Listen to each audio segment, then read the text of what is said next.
Uncle T. Okay, this one, because I mean, running out of things to actually film. This one should be a little bit interesting, or maybe a lot boring, depending on your point of view. But what I was thinking of doing was doing some underneath the car shot. Obviously not while I'm driving. And I thought we'd cover what it looks like underneath a Renault Zoe. Now, there's not much to see, to be quite honest, but we'll do it anyway, just as a matter of interest, and see what you think.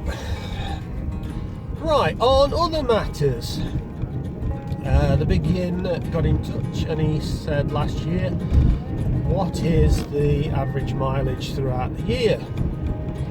Well, after a bit of debate, we came up with the figure of, on average, 186 miles, which is roughly what Renault are stating. However, once the wife looked into it a little bit more deeply, she has a spreadsheet on the subject, and what she did was worked out the closest she could get, because obviously we use public charges, the mileages vary depending on where you are and what you're doing. But the closest we could get was about 190 to 193 miles on average throughout the year. So the car will do a little more than what Renault is suggesting it will do, depending on how you drive it, depending on all the other things, obviously, you know, weather conditions, etc, etc.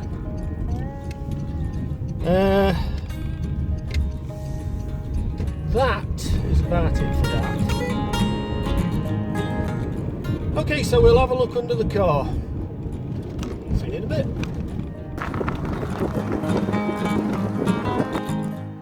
Right, we're underneath. Well, what is there to see? Not a lot, actually. Not a lot at all, apart from my terrible hairdo. Right, here we go then. Let's see. Right, I'll try and get this as good as I can. But, a bit dark under here. So you've got your half shafts as standard, and the wishbones, trailing arms, whatever you like to call them. Well, trailing arms are at the back, aren't they? So underneath, generally, most of it is just panel. Most of it is just panel.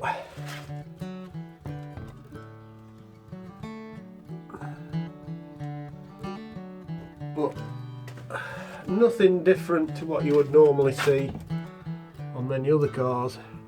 However, you'll notice something missing, something very obvious. There's no exhaust. Of course there's no exhaust, it's electric. And as you can see, it's not much different at the back end of the car either. You've got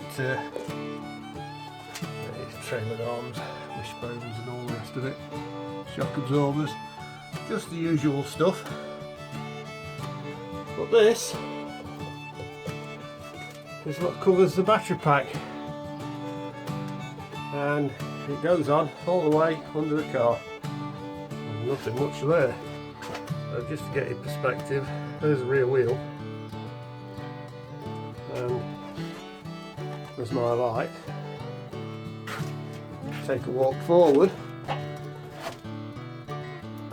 It's a bit like a desert, apart from all the muck. There seems to be a lot of that. Well, it looks like the mounting bolts for the whole pack. Very interesting. Right. Well, seeing as there's nothing much to see, except for suspension parts and plastic and metal, I'll hand you back to Uncle T on the road. Right, well that takes care of that then. Hope you enjoyed that. Not much to see, as I say. Just had a quick look. Okay, we've had this car for, for 2 years. I don't know if you noticed, but the hair's all over the place. It's a bit windy today. It's a bit rough. And I'm on my usual run down to Alfred after just dropping the wife off in Sutton. Anyway, moving on. Right, well, the car's been behaving itself as per usual. No major problems. Everything seems okay.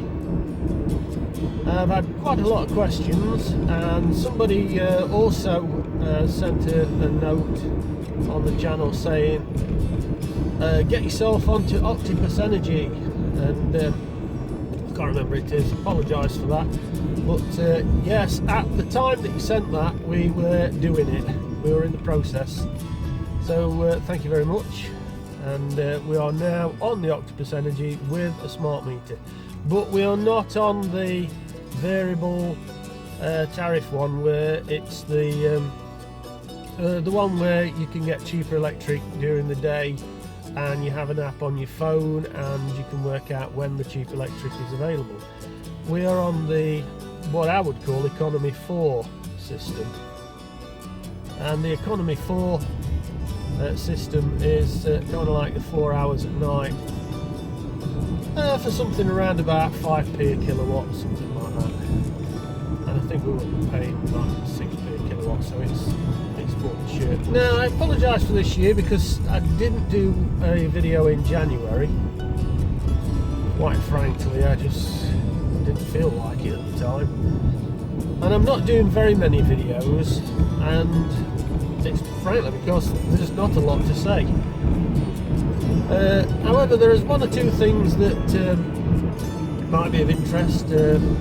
Fully Charged has just done the American Fully Charged show in America, and Transport Evolved went down there, Nicky went down there. No, I don't know personally, you know, but they put out a good show, and it's really good. So if you subscribe to them as well, it's a really good program to watch on YouTube. I should imagine everybody knows about Fully Charged and Robert Llewellyn, so also don't forget a plug to them. I'm not into clickbait or anything like that. I don't mind giving anybody else a bit of a, you know, bit of a chance. Not that they need it. They've got quite a few subscribers.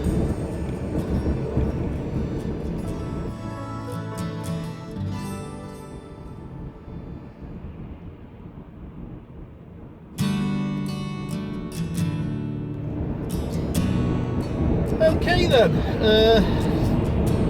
the temperature lately has been reasonable.